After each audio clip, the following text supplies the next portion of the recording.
জন্য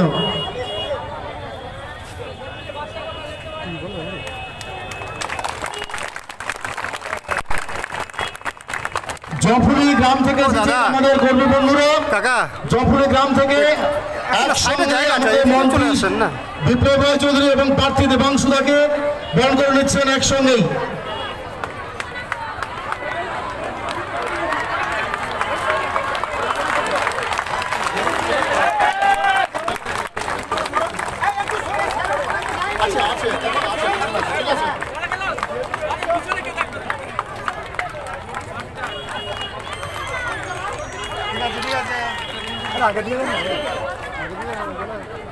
heavy heavy heavy दुनिया जो अंचल तृणमूल कांग्रेस दुनिया जो अंचल तृणमूल कांग्रेस देवांशु बच्चा जिंदाबाद देवांशु बच्चा जिंदाबाद विप्लव राय चौधरी जिंदाबाद विप्लव राय चौधरी जिंदाबाद देवांशु बच्चा जीतছে জিতবে দেবাংশু জিতছে জিতবে দেবাংশু বচ্চা জিতছে জিতবে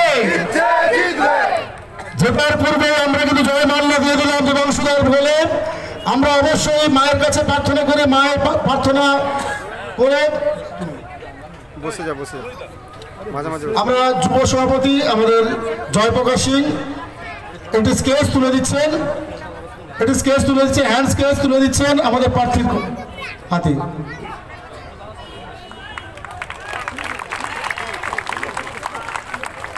আমাদের সংঘের সদস্যরা চলে এসো তাদের সংঘের সদস্যরা তাদের চলে এসো। মোবাইল ধরে দেওয়া কে কে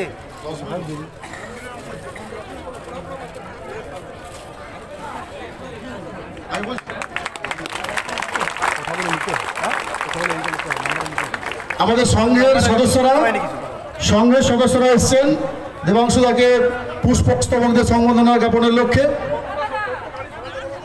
টোটো গাড়িগুলো সরিয়ে দিন, ওখান থেকে টোটো গাড়িগুলো সরিয়ে দিন। অসংখ্য মাছের গাড়ি আছে রাস্তায়, রাস্তা জাম করবে না।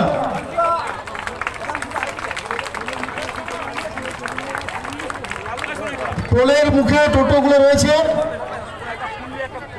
পোলের মুখে ব্রিজের মুখে টোটোগুলো রয়েছে, যাদের টোটোগুলো সরিয়ে নিন। আমাদের পঞ্চায়েত সদস্যরা চলে আসুন, পঞ্চায়েত সদস্যরা চলে আসুন। এটা গ্রুপ ফটো দেবাংশুদা থেকে নিয়ে এটা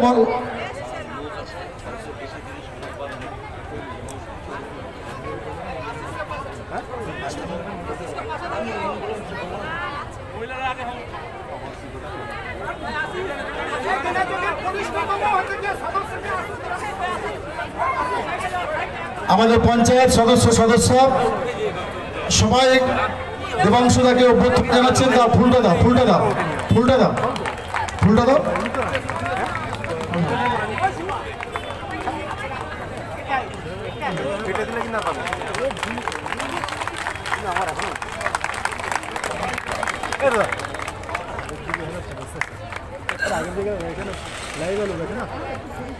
বিশিষ্ট নেতৃত্ব উমাশঙ্কর চক্রবর্তীকে মঞ্চে আসন গ্রহণ করার জন্য আহ্বান জানাচ্ছি। আমরা এবার বক্তব্যের কাজ শুরু করি।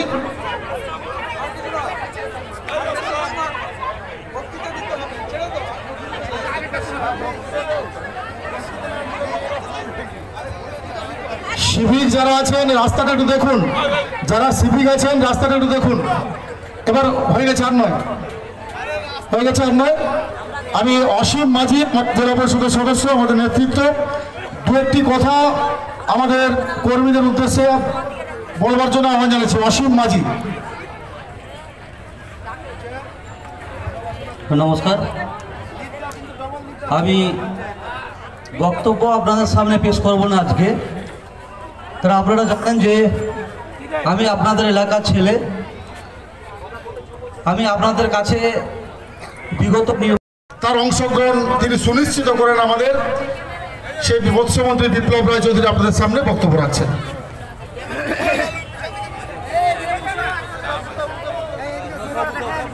আমার সমস্ত বন্ধুরা, মঞ্চে যারা আছেন তারাও আমার বন্ধু, আর আমার সামনে যারা আছেন তারা সবাই আমার বন্ধু।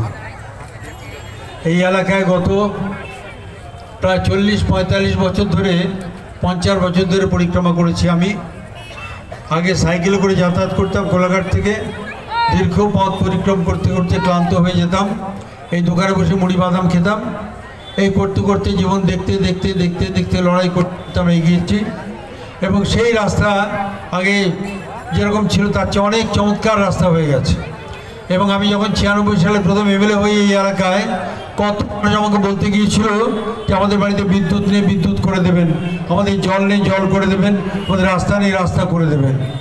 আজকে একজন মানুষও বলতে যান না যে আমাদের বিদ্যুৎ লাগবে, আমাদের রাস্তা লাগবে, আমাদের জল লাগবে। সবাই প্রায় সকলেই জল পেয়ে যাচ্ছেন, বিদ্যুৎ পেয়ে যাচ্ছেন, রাস্তা পেয়ে যাচ্ছেন। রাস্তার অবস্থা বহু জায়গাতে ঝকঝকে হয়ে গেছে, বহু জায়গাতে রাস্তার অবস্থায় ঝকঝকে হয়ে গেছে। এবং আমি যখন প্রথম এই সংগ্রাম শুরু করি তখন থেকে প্রাইমারি স্কুলগুলোর অবস্থা দেখলে আমার দুঃখ। এখন প্রাইমারি স্কুলগুলো নয়, হাই স্কুলগুলো দেখলে মনে হয় কলেজ বিল্ডিং হয়ে গেছে। হাই স্কুলগুলো এত বড় বড় কলেজ বিল্ডিংয়ের মতো করে হাই স্কুল হয়ে গেছে। এবং হাজার হাজার ছেলে মেয়ে সংখ্যা কত বেড়েছে, তারা পড়াশোনা করতে যাচ্ছে। এবং ক্রমাগত উন্নতি হতে হতে হতে হতে আমরা একটা নতুন জায়গায় এসে পৌঁছেছি। এবং পৌঁছেছি মানে কি, আমাদের স্বপ্নের যেটা স্বপ্ন ছিল সেটা বাস্তবে রূপায়িত হয়েছে। 2011 সালে মমতা বন্দ্যোপাধ্যায় পশ্চিমবঙ্গের মুখ্যমন্ত্রী হয়েছেন। যে ভদ্রমহিলা যাত্রা শুরু করেছেন বাংলার পথ বেয়ে মানুষকে উদ্দীপিত করবার জন্য মার্ক্সবাদী কমিউনিস্ট পার্টির বিরুদ্ধে, যে মার্ক্সবাদী কমিউনিস্ট পার্টি কত মানুষের অত্যাচার করেছে তা আমার সঙ্গে হিসেব করে বলা যাবে না।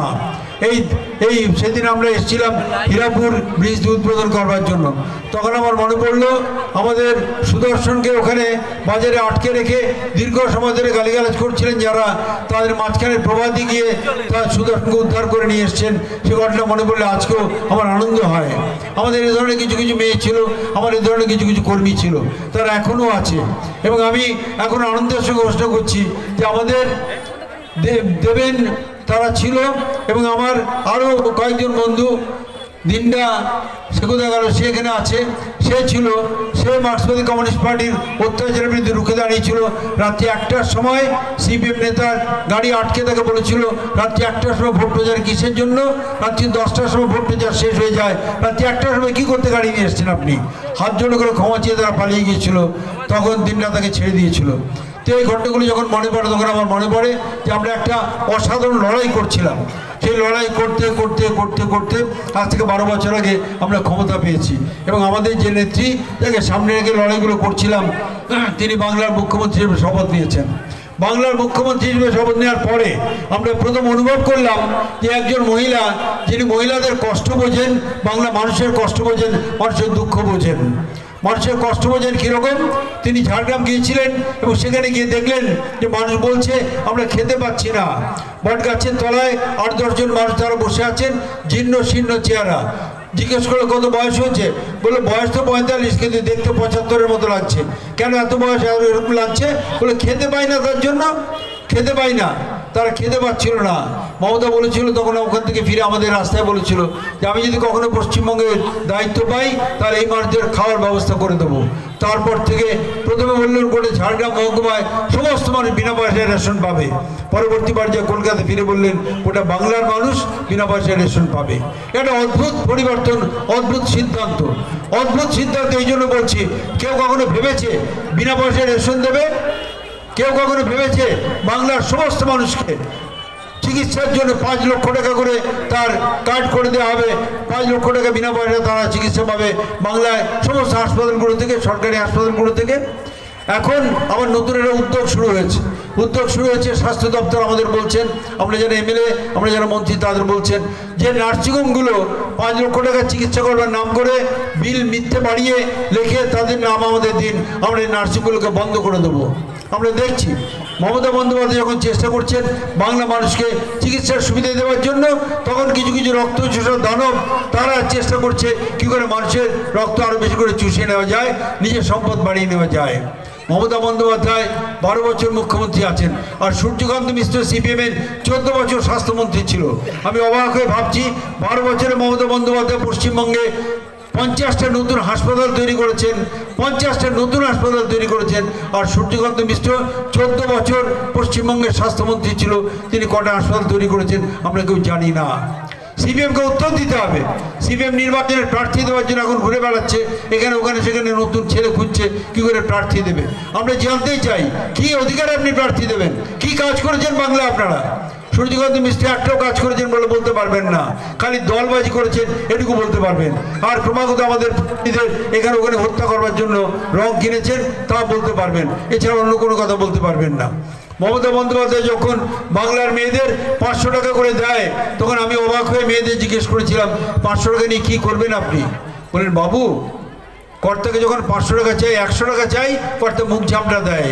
আমাদের মেয়েদের কত রকমের প্রয়োজন আছে, সে কথা কাকে বোঝাবো? কর্তাকে বোঝাতে পারি না। কর্তা আমাদের 500 টাকা আমি যখন পেয়েছি তখন বুঝলাম এই টাকায় আমার বাড়ির অন্য কারো কোনো অধিকার নেই, পাড়ার কারো অধিকার নেই, অধিকার আমার একমাত্র। দিদি আমাকে টাকাটা দিয়েছেন। আমার মেয়েকে বলবো তোর শরীরটা খারাপ, তারা তোকে একটা ভালো খাবার কিনে দেবো, তা মেয়েটাকে বলতে পারি। আমার মেয়ের দুটো এক্সট্রা জামা কিনতে পারি, দুটো এক্সট্রা প্যান্ট কিনতে পারি, মেয়ে বড় হচ্ছে তার জন্য আমার প্রয়োজন আছে। এ কথা কর্তাকে বোঝাতে পারবো না। দিদি বুঝতে পেরেছেন বলে 500 টাকা দিয়েছেন আমাদের, এখন সে 500 টাকাকে 1000 টাকা করে দিয়েছেন। আমরা সবাই দিদির সঙ্গে আছি। এই কথা যে বলছে বাংলার মেয়েরা এই কথা বলছে, কেন বলছে? বলছে যে একজন মহিলা পশ্চিমবঙ্গের মুখ্যমন্ত্রী হয়েছেন, তিনি আমাদের কষ্ট বুঝেছেন। আচ্ছা, জ্যোতি বসু তো ব্যারিস্টার ছিলেন, বিধান রায় বিরাট ডাক্তার ছিলেন, প্রফুল্ল সেন মন্ত্রী ছিলেন, আমরা কারো কাছ থেকে দেখিনি। বুদ্ধদেব ভট্টাচার্য খুব ভালো মানুষ বলে পরিচিত ছিলেন, কই আমরা তো কাউকে দেখিনি মেয়েদের কথাটা এত সংবেদনশীল মন নিয়ে বুঝে তাদের পাশে দাঁড়াবার জন্য চিন্তা করা। আমরা দেখলাম না তাদের কাউকে, আমরা দেখলাম এই প্রথম একজন মহিলাকে যার মনের মধ্যে একটা সংবেদনশীল মা আছে, যে আমাদের বলেছে আমি তোমাদের কষ্ট বুঝি, আমি তোমাদের পাশে আছি। তাই আজকে আমরা যখন এর আগে মিটিং করেছি, সুরজিৎ এখানে মিটিং রেখেছে, আমি মিটিংয়ে এসেছি, সেখানে এত মহিলা আমি দেখিনি, এত মহিলা হই হই করে আসেনি, আমরা দেখিনি, এত উল্লাসে ভরা মহিলা আমরা আগে দেখিনি, আজকে যেটা দেখছি। তাই আমাদের আনন্দ, এবং আমরা বুঝি মমতার স্বপ্নকে সফল করবার জন্য তোমরা সবাই এগিয়ে এসছো, এবং আপনারা সবাই জানাচ্ছেন সবাই মমতার স্বপ্নকে সফল করবার জন্য এগোবেন। এই প্রত্যাশা আপনাদের কাছে রেখে আপনাদের সবাইকে, আমাদের বন্ধু, আমাদের প্রিয়, এই আমাদের বিশাল জনসভার মধ্যে আমাদের মূল আকর্ষণ যিনি দেবাংশুকে অনেক বেশি করে জয়লাভ করিয়ে বাংলার আকাশে আমাদের নাম লিখবেন। তমলুক লোকসভায় দেবাংশু জিতেছে, আমরা সতীশ সামন্তের উত্তরাধিকার খুঁজে পেয়েছি। সবাইকে নমস্কার, ধন্যবাদ জানাচ্ছি। ধন্যবাদ আমাদের শ্রদ্ধাভাজন নেতৃত্ব, পশ্চিমবঙ্গ সরকারের মন্ত্রী সম্রাট বিপ্লব রায়চৌধুরীকে।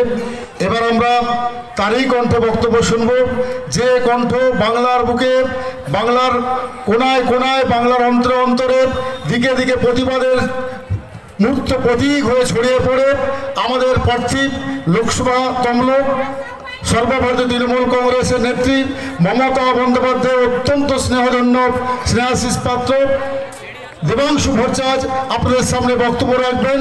আপনারা মনোযোগ সহকারে শুনবেন। আমরা দেবাংশু ভট্টাচার্যকে আহ্বান জানাচ্ছি তার বক্তব্য রাখার জন্য। দেবাংশু ভট্টাচার্য, দেবাংশু ভট্টাচার্য, দেবাংশুদা তুমি জিতছে, জিতবেই। দেবাংশুদা তুমি জিতছে, জিতবেই। নমস্কার, প্রথমেই আপনাদের সকলকে প্রণাম জানাই, এবং আমার আওয়াজ যতদূর পর্যন্ত যাচ্ছে প্রত্যেককে প্রণাম, শুভেচ্ছা এবং অভিনন্দন। মঞ্চে বসে আছেন রাজ্যের মন্ত্রী এবং আপনাদের বিধায়ক বিপ্লব বাবু, মঞ্চে আমাদের অসীমদা আছেন, এছাড়াও সকল স্থানীয় নেতৃত্ব যারা আছেন, আমাদের ব্লক প্রেসিডেন্ট দিদি আছেন, এছাড়াও সকল নেতৃত্ব, সকলকে আমি একযোগে প্রণাম জানাই। আমি যখন ওপর থেকে নামছিলাম, আমি নিচের দিকে তাকিয়ে দেখি মা কাকিমাদের ছড়াছড়ি।